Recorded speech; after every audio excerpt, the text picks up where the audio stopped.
Mestre e Jesus esteja sempre nos envolvendo. Bom dia a todos. Esse tema, ele tem a ver com várias das apresentações que foram realizadas desde ontem, né? E até agora há pouco. É interessante que quando nós falamos em casa mental, nossa vida mental, naturalmente nós nos recordamos de um livro de André Luiz, que tem um capítulo, né, que fala sobre casa mental. E ele faz, inclusive, uma comparação didática com uma casa de 3 andares, que é o consciente, o subconsciente e o inconsciente, e que foi tratado aqui já ao longo desse encontro. É importante nós lembrarmos que antes de André Luiz, Allan Kardec, em O Livro dos Espíritos, trata da questão do pensamento. Ao falar, ou a escrever, aliás, sobre a questão das nossas relações com a espiritualidade, né, as nossas atividades extracorpóreas, mostrando que o pensamento, ele tem vida. E ele fala, inclusive, em transmissão do pensamento. Ele mostra, inclusive, de acordo com os conhecimentos da época, que o pensamento se transmite através de um fluido cósmico. E dá até a comparação, seria como o ar que transmitisse o som, uma comparação também didática, né, feita por Kardec. Hoje em dia, nós poderíamos dizer o seguinte: o nosso pensamento realmente tem vida. E quando nós pensamos, nós produzimos alguma coisa. Essa alguma coisa que nós produzimos é uma movimentação de partículas subatômicas, né? Ontem até foi falado, Kardec chegou no átomo. Hoje a gente tem aí vários desdobramentos e cada vez uma maior subdivisão, e que, entre aspas, eu diria que a física até está se desmaterializando, né? E chegando num nível de energia e de partículas subatômicas que fica até difícil da gente entender. Mas, no fundo, quando nós pensamos, nós criamos a movimentação de algumas partículas. E elas têm realmente uma velocidade muito grande. Não é a velocidade do som, é uma velocidade muito acima que ela é transmitida, segundo Kardec, pelo fluido cósmico. Então é interessante nós imaginarmos que nós, espíritos encarnados, nós geramos isso. E geramos e criamos, inclusive, uma atmosfera fluídica ao nosso redor. Em muitas outras áreas, tem chamado de aura e outras coisas mais, que não nos interessa esse detalhamento agora. O importante é que nós geramos uma atmosfera. Essa atmosfera pode ter cor. Ainda agora de manhã, o nosso predecessor, na sua palestra, falou que o pensamento pode ter cores, não é? E é exatamente isso que muitos médiuns conseguem ver. Quando eles olham uma pessoa, eles veem essa atmosfera e até a coloração da atmosfera, que ela reflete o quê? O pensamento. E o pensamento reflete o quê? Estado de espírito. A maneira que você está sentindo e pensando, você gera ao seu redor. E isso é muito interessante, que Kardec já tratava, sem muito em detalhes, lá no Livro dos Espíritos. Há médiuns, inclusive, que quando chegam próximos a uma pessoa, sentem a vibração da pessoa, positiva ou negativa. não é? Sem o toque direto, às vezes, com a pessoa eles já sentem. Ou seja, é alguma coisa que nós criamos, essas partículas geradas pelo nosso pensamento, que dá movimentação a isso tudo. E é interessante que Allan Kardec, depois do Livro dos Espíritos, no livro Evangelho segundo o Espiritismo, ele trata em 2 capítulos de questões, de nuances relacionadas com o pensamento. Então, no capítulo Bem-aventurados os puros de coração, ele cita uma frase de Jesus do adultério pelo pensamento. Só de pensar você já cometeu. Veja, completamente diferente aí, né, do juridisque brasileiro, que nem sempre a intenção já marca alguma coisa. Olha, na visão espiritual é mais além ainda. Só de pensar você já fez o ato. Entenderam? Então isso é importante a gente levar em consideração isso. Porque quando nós pensamos, nós geramos uma onda emocional. Gera o quê? Uma vibração. Então, por exemplo, nós no espíritas, costumeiramente nos centros espíritas, pedimos vibração por pessoas à distância, doentes, com problemas espirituais, internados em hospitais, ou irradiação, qualquer que seja lá o termo. E quando um grupo mediúnico se reúne e está fazendo a chamada vibração ou irradiação à distância, nós estamos fazendo o quê? Nós estamos canalizando ondas mentais de um grupo de pessoas, transmitindo um pensamento que vai até aquele local.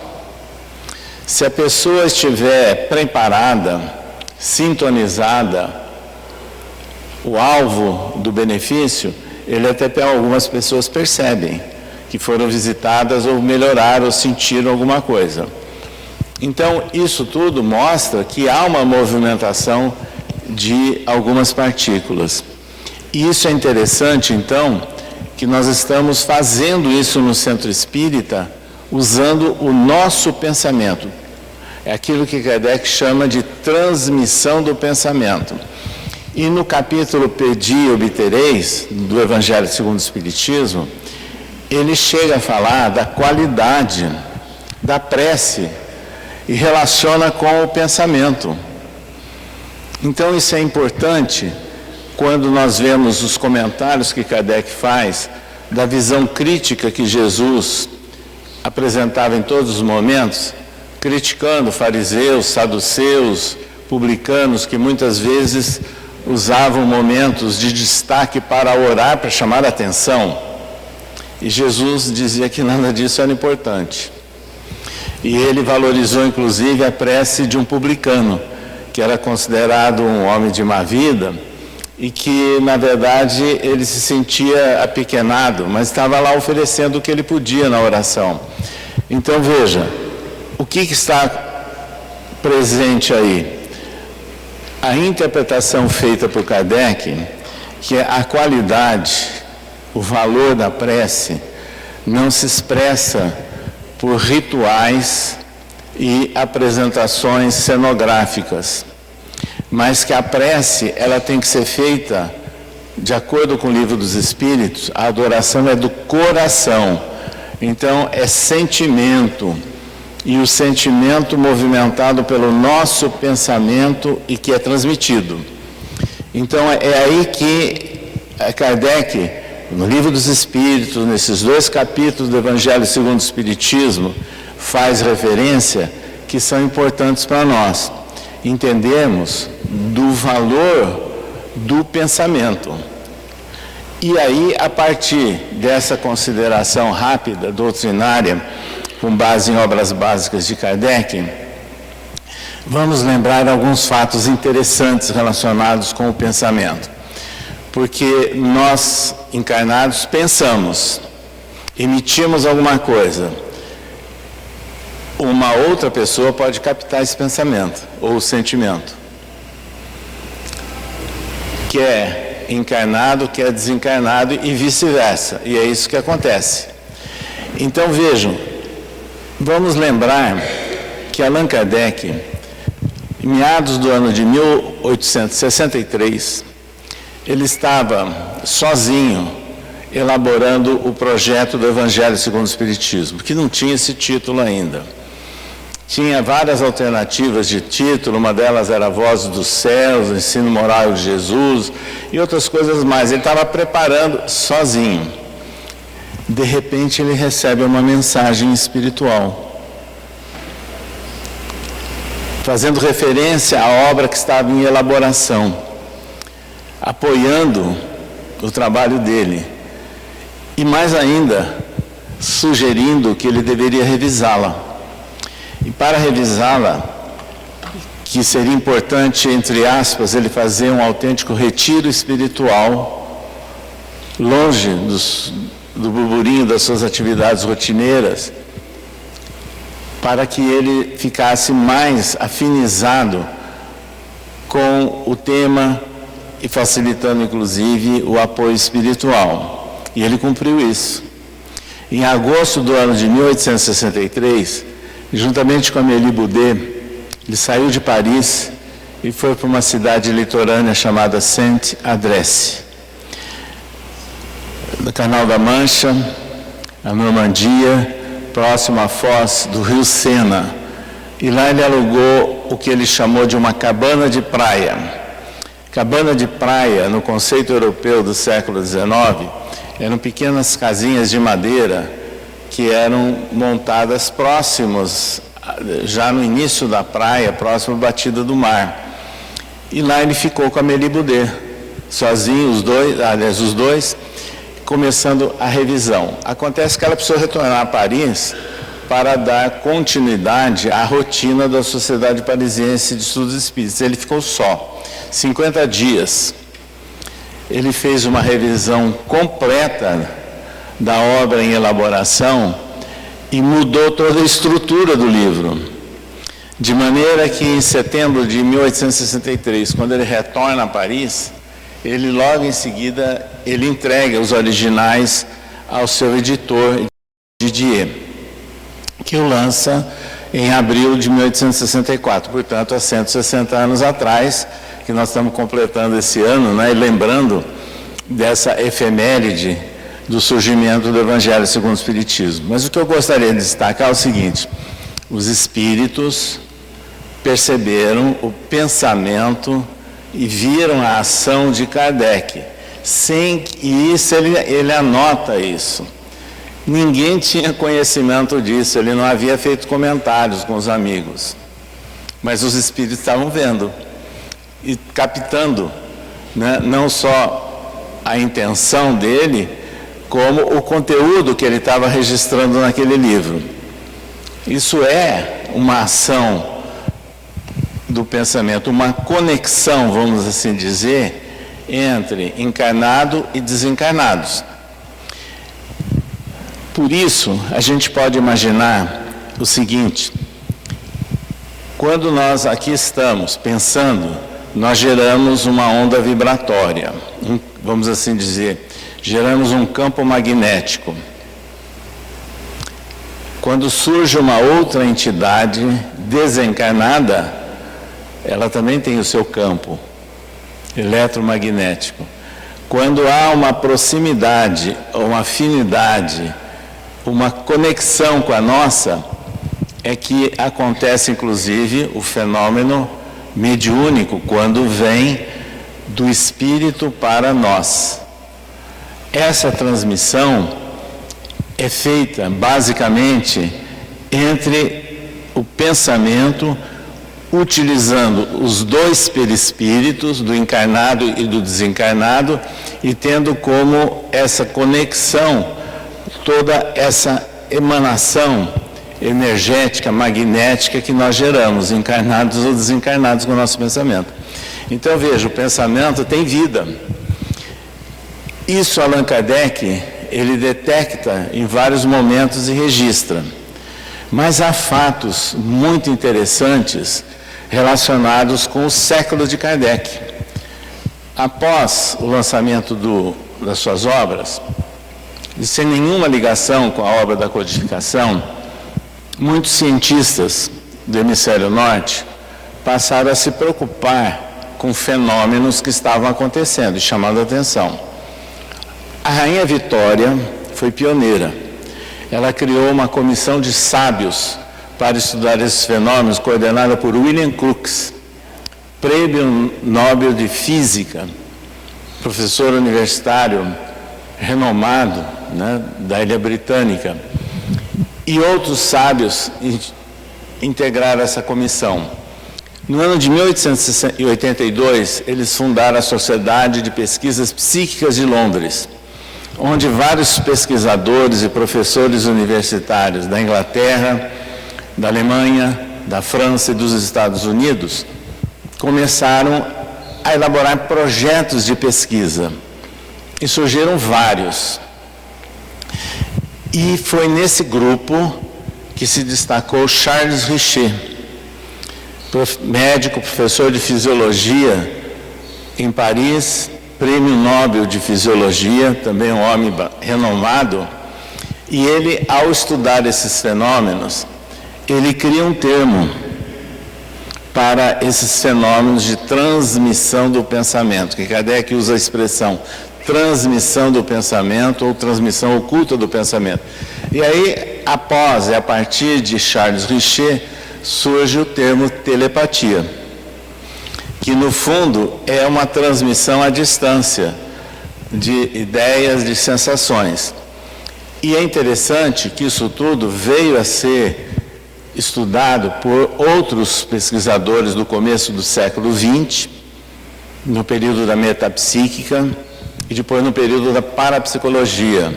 Aqui no Brasil foi moda, vamos assim dizer, nos anos 1960, 1970, e até em programas de televisão de apresentações de parapsicologia. Eu diria que nem tudo era necessariamente parapsicologia.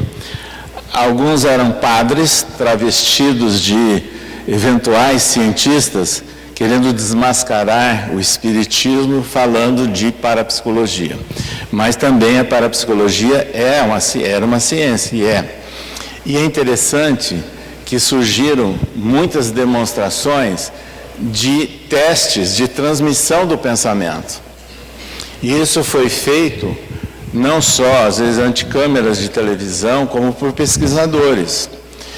E um detalhe aí, esses testes foram feitos nos Estados Unidos por vários pesquisadores, inclusive numa das primeiras viagens de astronautas americanos à Lua, fizeram teste também de transmissão do pensamento.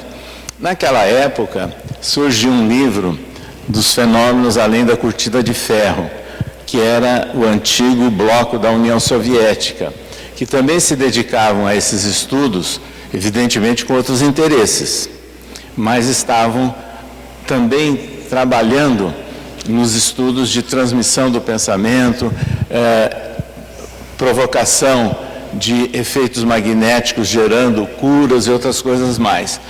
E vejam, e aí vem um detalhe interessante. Muitos desses parapsicólogos, entre aspas, deturpados e apressados, então começaram a dizer que estavam desmascarando o espiritismo porque eles poderiam provocar o fenômeno.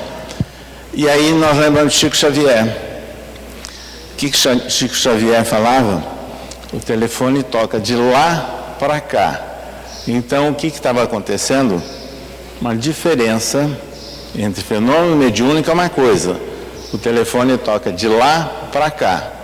E o fenômeno anímico, que nós encarnados é que podemos provocar fenômenos anímicos, fenômenos da nossa alma. E a transmissão do pensamento, ou telepatia, é um deles. Como efeitos magnéticos também são anímicos. E é interessante, então, que a partir daí fica mais evidente, quando a gente vai buscando essas informações que surgiram dentro daquelas manifestações estranhas ditas parapsicológicas, mas confirmando a transmissão do pensamento ou telepatia. Outro fato interessante que eu gostaria de destacar, relacionado ainda lá com o século XIX, aquele período de vários pesquisadores, professores universitários estarem analisando fenômenos, aconteceu um estudo notável, raríssimo, de uma médium americana chamada Leonora Piper, que eu estudei e publiquei, meu primeiro livro foi sobre ela, pela editora Clarim, e uma médium britânica, produzindo as chamadas correspondências cruzadas. Sabe o que é isso? Então, uma médium lá na Inglaterra, a outra médium em Londres, simultaneamente escrevendo trechos de mensagens psicográficas, simultaneamente, numa época que não tinha o rádio só e telégrafo. Então você não tinha como ter ideia imediata do que estava sendo produzido. Aí quando juntavam, montavam o texto. Entenderam? Correspondência cruzada. Então você veja, a espiritualidade pelo pensamento agindo em mais de um local, produzindo alguma coisa. Isso é raríssimo, mas isso foi comprovado e foi divulgado na época. Essas transmissões de pensamento, que nós vimos então que pode ser entre encarnado, desencarnado, entre desencarnados e vice-versa, eu testemunhei um fato muito interessante com Chico Xavier. Eu tive uma felicidade ímpar de conhecê-lo e manter amizade com Chico durante 20 anos, visitando juntamente com a nossa esposa Célia, rotineiramente, tanto na comunhão espírita cristã, no grupo espírita da prece e na casa dele.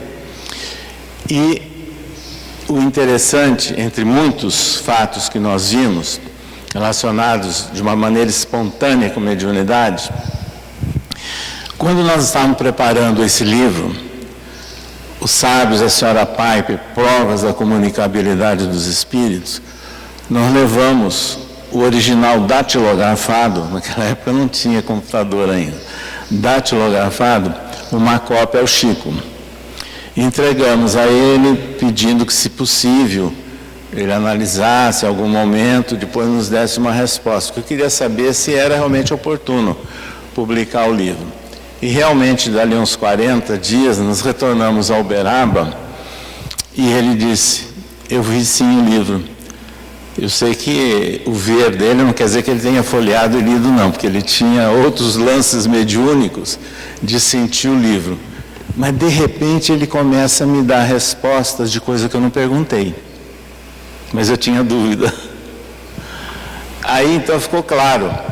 Ele captou o meu pensamento, a minha dúvida, que emocionalmente eu registrei quando elaborei o livro e estava pensando no assunto, quando entreguei a ele também, mas não falei, não verbalizei nada, e ele deu a resposta. Então vejam, é uma captação de pensamentos e de sensações. Isso é muito evidente, então. E muitas vezes nós já tivemos assim oportunidades de verificar fenômenos parecidos com contatos assim espontâneos com algum médium, porque hoje médium está meio complicado, né? Está muito engessado, está muito preso, né? Muito temeroso, mas ainda existe alguns médiums espontâneos e mais livres. E de repente eu encontro algumas informações assim de coisa que eu não perguntei. Isso é muito marcante, é muito interessante. Pois bem, isso tudo que nós estamos falando é para que a gente tenha certeza que o pensamento tem vida, que nós formulamos uma onda vibratória, movimentamos partículas. Por isso é que Allan Kardec foi extremamente feliz quando perguntaram a ele, quando ele perguntou: os espíritos são imateriais, sabe o que eles responderam? Não, essa palavra não é adequada. Incorpóreo seria mais exato. Sabe por quê? Hoje não dá para dizer o que é material, o que é imaterial, a partir do conhecimento dessas partículas e subpartículas e coisas mais. Então, tudo que movimenta assim, tem sim a movimentação de partículas subatômicas. Então, não nos esqueçamos de que Kardec foi formidável quando ele não fechou questão em termos que seriam ultrapassáveis ao longo do tempo. Bom, feitos esses esclarecimentos, então é importante a gente pensar na nossa rotina, na construção e manutenção da nossa casa mental, do nosso pensamento, na qualidade, né, do nosso pensamento. Isso que é importante. E aí vem Emmanuel num livro específico sobre isso, Pensamento e Vida. Um livro riquíssimo e relativamente curto. E ele começa dizendo no capítulo 1 que o pensamento é o espelho da nossa alma. Ou seja, nós pensamos, nós estamos emitindo, nós estamos espelhando exatamente esses conceitos que nós trouxemos atrás. E aí ele entra em detalhamentos sobre os efeitos do pensamento, as relações dos pensamentos entre encarnados, encarnados, encarnados e desencarnados. E é nessas condições, então, que é importante voltar naquela frase de Jesus que Kardec trabalha no Evangelho segundo o Espiritismo, no capítulo Bem-aventurados os simples de coração, quando fala até do adultério por pensamento. Ou seja, nós temos que lembrar que Jesus também disse, orai e vigiai. Então vejam, é um exercício que eu diria complexo e complicado para o mundo que nós vivemos hoje, para manter o nosso pensamento num nível elevado. Porque isso significa que a gente tem que ser aquilo que popularmente se diz ser do mundo sem ser do mundo. Ou, como nós falamos ontem, citando Paulo em Tessalonicenses, examinai tudo, retende o bem. A gente tem que saber o que está acontecendo no mundo. É importante, sim, mas sem se envolver emocionalmente. Então, é um exercício difícil. Inclusive, eu tenho feito esse exercício diariamente, que eu gosto de saber notícias, tudo, mas eu aprendi a ver e escutar. Sem julgar, às vezes. Não interessa, eu quero saber. O tempo vai mostrar. Agora, aquelas narrativas que fazem hoje, contra, a favor, interpretação disso, especulação disso ou daquilo, só leva a um cansaço emocional e mental muito grande. E leva ao desequilíbrio de pessoas. Quer ver o exemplo? Quantas famílias e amigos ficaram rompidos nas últimas eleições do Brasil? Cada um de vocês é capaz de dar um exemplo. Sabe por quê, né? Se envolveram emocionalmente em ideias, em lutas que são criadas por outros interesses. Então nós temos que aprender a ver os fatos, a acompanhar os fatos, para nos posicionarmos pessoalmente, mas sem essa ideia de ficar julgando, nos envolvendo emocionalmente. Isso sobrecarrega o nosso emocional e gera uma onda vibratória, ou seja, o pensamento, gerando uma vibração negativa. Isso é um exercício que nós temos que aprender a fazer sempre.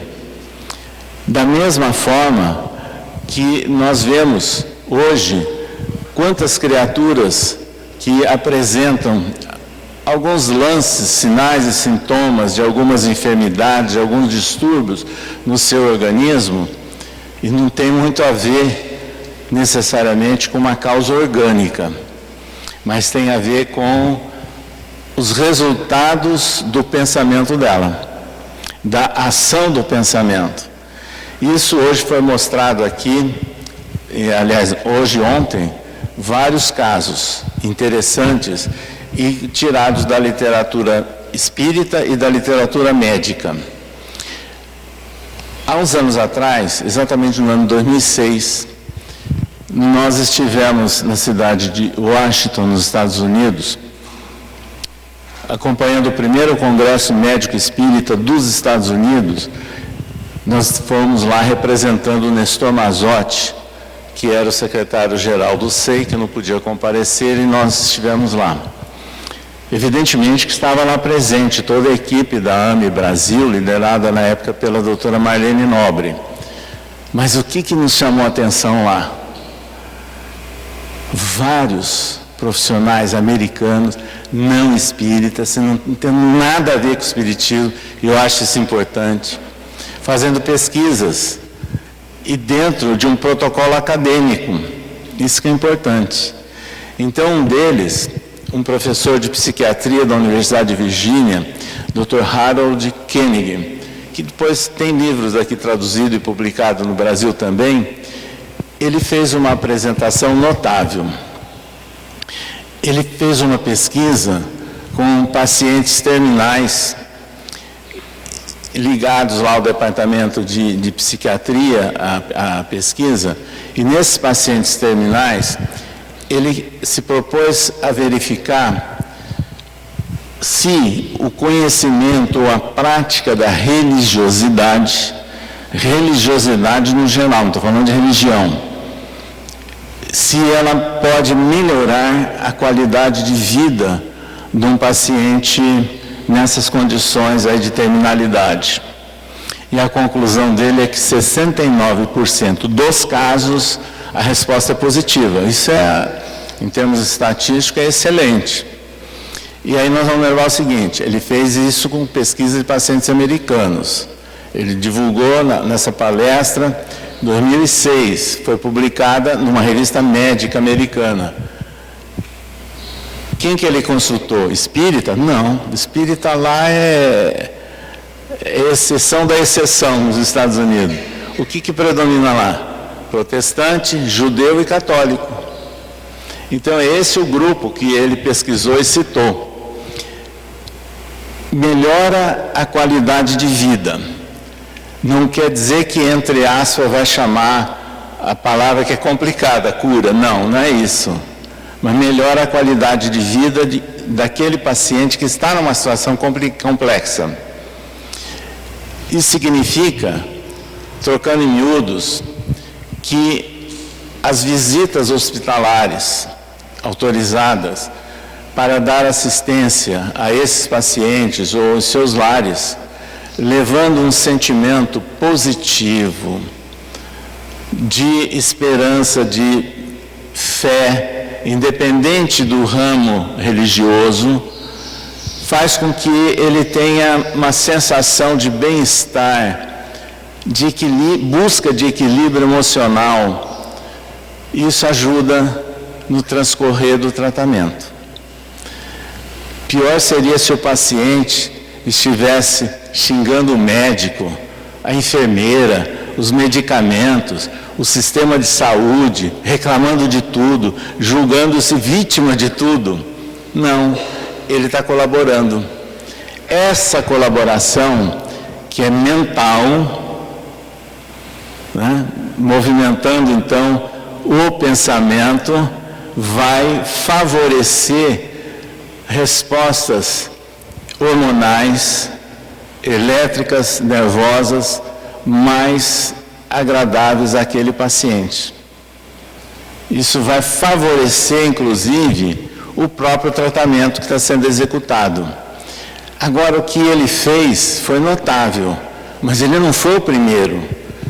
Eu me lembro claramente que nos anos, na segunda quinquênio dos anos 1980, quando eclodiu a AIDS no mundo, uma médica suíça radicada nos Estados Unidos, a doutora Elisabeth Kübler-Ross, ela publicou livro relatando a sua pesquisa também baseada em experiências que ela fez no atendimento de pacientes portadores de AIDS, que ninguém queria saber deles, com medo, né?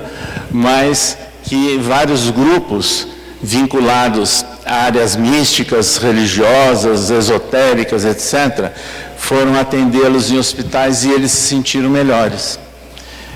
Isso, então, mostra algo que hoje começa a ser valorizado. Quer dizer, é uma ação do pensamento. Não precisa necessariamente uma pessoa ir lá e dar um passe. Só dela chegar e conversar e dar um apoio, aquilo já reflete positivamente no doente. E é nessas condições que hoje nós estamos assistindo, em São Paulo pelo menos, uma coisa muito interessante. Grandes hospitais de São Paulo, clássicos, junto ao corpo clínico, a comissão clínica do hospital, que é de médicos, que muitas vezes colocam um nome genérico de capelania, mas capelania é um nome histórico, porque quem está lá não são capelões, são médicos, e que aceitam o cadastramento de grupos, instituições religiosas que se propõem a ajudar esses doentes. Então, primeiro, precisa ser credenciado no hospital, precisa ter autorização. Segundo, esses grupos vão atuar lá atendendo o paciente que permite, pela legislação brasileira, ou a família permite. E tem muita procura. E eu diria que em São Paulo, tem um grande hospital lá vinculado também a uma área religiosa que tem grupo desse tipo também. Então é importante a gente mostrar que está havendo uma mudança no sentido de dar a orientação. Todos vocês acho que já escutaram falar nos doutores da alegria, né? Eu já vi isso lá em hospital. Estava num ambiente do hospital, de repente eu escuto um barulho, falei, o que é isso aqui dentro? De som de instrumento, coisa assim. Quando eu vi, eram os doutores da alegria passando numa enfermaria infantil e dando todo apoio àquelas crianças. Tem lugares que permite cachorro treinado para dar apoio à criança que gosta de cachorro. E eu vou dizer uma coisa, numa dessas vezes que eu estava lá num spa, vamos assim dizer, entre aspas, num desses ambientes, estava lá deitado, bate a porta. Eu falei, quem será? Não era nem médico, nem enfermeira, era uma senhora com feição nipônica assim. Ela falou assim, eu sou da Seixo Noye. O senhor permite eu aplicar um reiki no senhor? Eu falei, dá vontade, pode sim, não tem problema. Então, veja, são situações que nós estamos vendo na prática essa mudança. Isso é importante a gente chamar a atenção, porque é o pensamento bem direcionado em apoio às pessoas.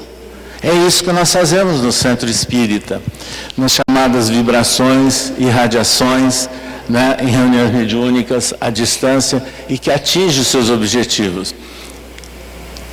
Eu tenho uma outra felicidade ímpar na minha vida, é que desde a juventude eu participo de grupos mediúnicos. E até agora, semanalmente integrando na posição de dialogador, conversando com entidades necessitadas, a grande maioria das vezes, que se manifestam. E dentro desses grupos, num deles, existe um atendimento específico para pessoas que passam por problemas de enfermidade. E o que nós temos notado?